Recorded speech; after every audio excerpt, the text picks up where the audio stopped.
India news, रहे सच के साथ। भारतीय किसान यूनियन लोकतांत्रिक के प्रदेश अध्यक्ष राकेश सिंह चौहान ने आज केंद्रीय कृषि बिल को लेकर किसानों की समस्याओं के विषय में वार्ता की। उन्होंने बताया कि सरकार कहती है कि देश में वातावरण को शांतिपूर्ण बनाए रखने के लिए देश के नागरिक को घर में नजरबंद करना पड़ रहा है, लेकिन सरकार एक तरफ से किसानों को घर में कैद कर रही है। उन्होंने बताया कि अगर देश का किसान और नौजवान अपने हक के लिए आवाज उठाता है तो उसकी आवाज पे दब और उसको धमकाने डराने का काम किया जाता है। किसान जिस दिन से सड़क पर अपने हक के लिए लड़ रहा है, सरकार का कहना है कि किसान सड़कों पे है, उसमें कई समूह खालिस्तानी और पाकिस्तानी है। सरकार की कही बात से किसानों में बहुत आक्रोश है। किसानों के दिग्गज नेता राकेश सिंह चौहान ने कहा, बात अब सिर्फ किसानों की नहीं है बल्कि आम जनता की भी है। किसानों का कहना है कि सरकार को किसानों के आगे नतमस्तक होना पड़ेगा, इसके लिए वो जान की बाजी लगाने के लिए तैयार है। हमारे संवाददाता ने जब किसानों की समस्याओं को पूछा तो क्या कहा जानते हैं, आप ही देख ले क्या कहा। घर में नजरबंद नहीं किया जा रहा है उत्तर प्रदेश की सरकार के द्वारा, घर में कैद किया जा रहा है। आईपीसी कहती है, इंडियन पेनल कोड से कानून है कि शाम रात के 8 बजे के बाद किसी सभ्य नागरिक के घर में पुलिस किसी भी कीमत पर प्रवेश नहीं कर सकती है। इस समय जो वर्तमान भाजपा की सरकार उत्तर प्रदेश में है, किसान नेता जब देश में किसानों की बात हो रही है तो जो भी किसान नेता है स्वाभाविक है वो किसानों के विषय में इस समय चर्चा करेगा। और जब कोई किसान नेता चर्चा करता है तो डीएम एसपी से लगा के सिपाही तक उसके घरों पर पहरा लगा दिया जाता है, उनको घर में कैद करने का काम किया जाता है। किसानों के बच्चों को डराने का काम किया जाता है, धमकाने का काम किया जाता है, संगठन के पदाधिकारियों को धमकाने का काम किया जाता है। मैं आपके चैनल के माध्यम से ये बता देना चाहता हूं उत्तर प्रदेश की सरकार को कि जिसने भी हिटलर की मानसिकता से काम करने का इस देश में मन बनाया है और जब जब आम आदमी की, किसानों की, नौजवानों की बात को दबाने का काम जब भी किसी ने किया है तो वो निस्तनाबूद हो गया है, उसका अस्तित्व समाप्त हो गया है। अभी समय है उत्तर प्रदेश की सरकार किसानों और किसान नेताओं को धमकाना बंद कर दे, वरना जिस तरह से आई है उससे तेजी के साथ जाने में देर नहीं लगेगी। और मैं आपके चैनल के माध्यम से एक बात और कहना चाहता हूं, उत्तर प्रदेश में जो मुख्यमंत्री हैं या तो इनको योगी माना जाए या तो उत्तर प्रदेश का मुख्यमंत्री माना जाए। मैं उत्तर प्रदेश के मुख्यमंत्री जी को योगी किसी भी कीमत पर नहीं मानता हूं, और इसलिए नहीं मानता हूं कि नाथ संप्रदाय की सबसे बड़ी कुर्सी गोरखपुर पीठ पे महंत, इनके गुरु महंत अवैधनाथ जी के सामने देश का प्रधानमंत्री हाथ जोड़ के खड़ा रहता था। उसी कुर्सी पर आज महंत की कुर्सी पर योगी जी बैठे हुए हैं, और योगी जी मोदी जी के सामने जब हाथ जोड़ के खड़े होते हैं तो पूरे संत समाज की बेइज्जती होती है, पूरे नाथ संप्रदाय की बेइज्जती होती है। इसलिए मैं योगी जी को संत किसी भी कीमत पे नहीं मानता हूं, मैं उत्तर प्रदेश का केवल मुख्यमंत्री इनको मानता हूं। और उत्तर प्रदेश के मुख्यमंत्री से मैं आपके चैनल के माध्यम से निवेदन भी करना चाहता हूं कि किसानों के साथ जबरदस्ती करना बंद कर दीजिए। जो किसान दिल्ली जाना चाहता हो उसको आराम से दिल्ली, आपको तो बसें लगा के दिल्ली भेजना चाहिए, क्योंकि जब आप किसान सभा करते हैं तब सरकारी पैसे से बसें लगा के बुलाते हैं, पंडाल लगवाते हैं, खाने पीने की व्यवस्था करते हैं, वो भी पैसा किसानों के टैक्स का। और आज अगर किसानों को दिल्ली जाना है, बसें भेजेंगे, खाने की व्यवस्था करेंगे, वो भी पैसा किसानों के टैक्स का होगा।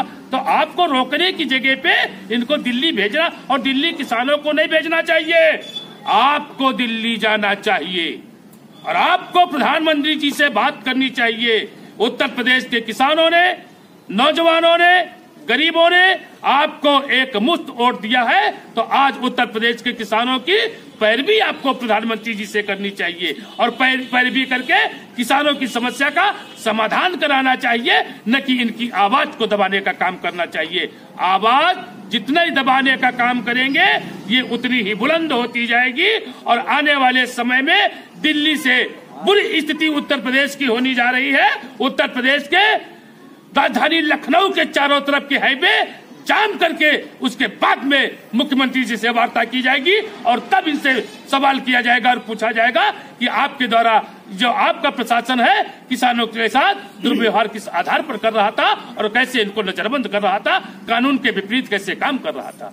तो उत्तर प्रदेश भाजपा सरकार किसानों के हित की बात कर रही है, कहाँ से हित हो रहा है? 3.5 साल से उत्तर प्रदेश में भाजपा की सरकार है, एक पैसा गन्ने का नहीं बढ़ा, गन्ना किसानों का भुगतान नहीं हुआ, किसानों के नलकूप का बिजली बिल 3 गुना हो गया, किसानों के नलकूप पर बिजली एक तो पूरी मिलती नहीं है, अब वहां पर टैक्स इतना बढ़ा दिया गया, पैसा इतना बढ़ा दिया गया, आवारा मीटर भी लगाए जा रहे हैं।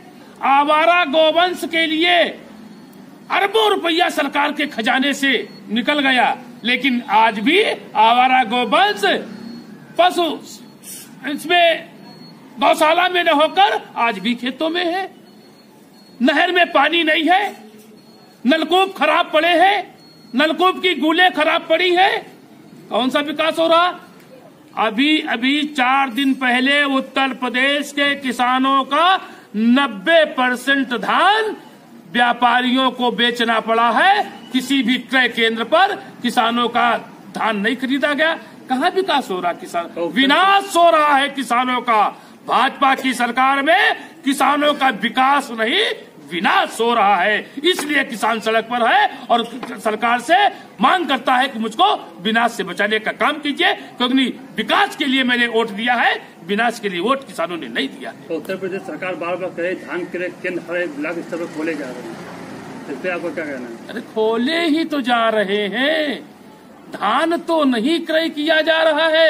और अगर चाहे मुख्यमंत्री जी हो, चाहे प्रशासन का कोई अधिकारी हो, चाहे भाजपा का लगा के विधायक से सांसद मंत्री कोई भी हो, जिसको समझ में ना आता हो, आपके चैनल के माध्यम से खुला चैलेंज है मेरा, आए और हम सर्वे कराते हैं, गांव में किसानों से मिलवाते हैं, जिन्होंने लगा के 1000 से 10.5 1100 में धान जिन्होंने बेचा है, उन किसानों से मिलाते हैं। धान की लागत भी नहीं निकल पा रही है, मुनाफत छोड़ दीजिए, कागजों से काम नहीं बढ़ने वाला, बातों से काम पेट नहीं भरने वाला, हकीकत में काम करना पड़ेगा।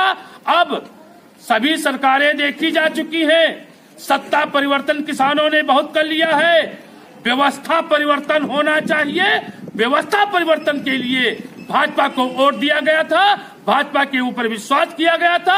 अब व्यवस्था परिवर्तन नहीं होगा तो सत्ता परिवर्तन नहीं, इनका पार्टी का परिवर्तन कर दिया जाएगा, इनकी पार्टी को किसानों के द्वारा समाप्त कर दिया जाएगा। तो उत्तर प्रदेश में दिल्ली के डिप्टी सीएम मनीष सिसोदिया ने खुला चैलेंज किया था, इस पे आपको क्या कहना है? हाँ, मैंने सुना मनीष सिसोदिया जी आए थे और उनकी सोच अच्छी थी, क्योंकि उत्तर प्रदेश के शिक्षा मंत्री ने कहा था कि मेरे यहाँ की स्कूलों की दशा बहुत अच्छी है और इन्होंने कंपटीशन के रूप में दिल्ली के लिए कहा था।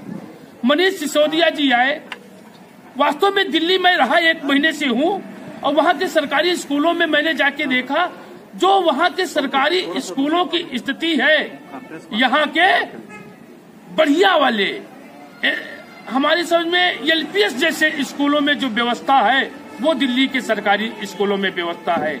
और मनीष सिसोदिया जी को मैंने पेपर के माध्यम से, इलेक्ट्रॉनिक माध्यम, प्रिंट मीडिया के माध्यम से सुना कि उनको रोका गया, उनको स्कूल देखने नहीं दिया गया।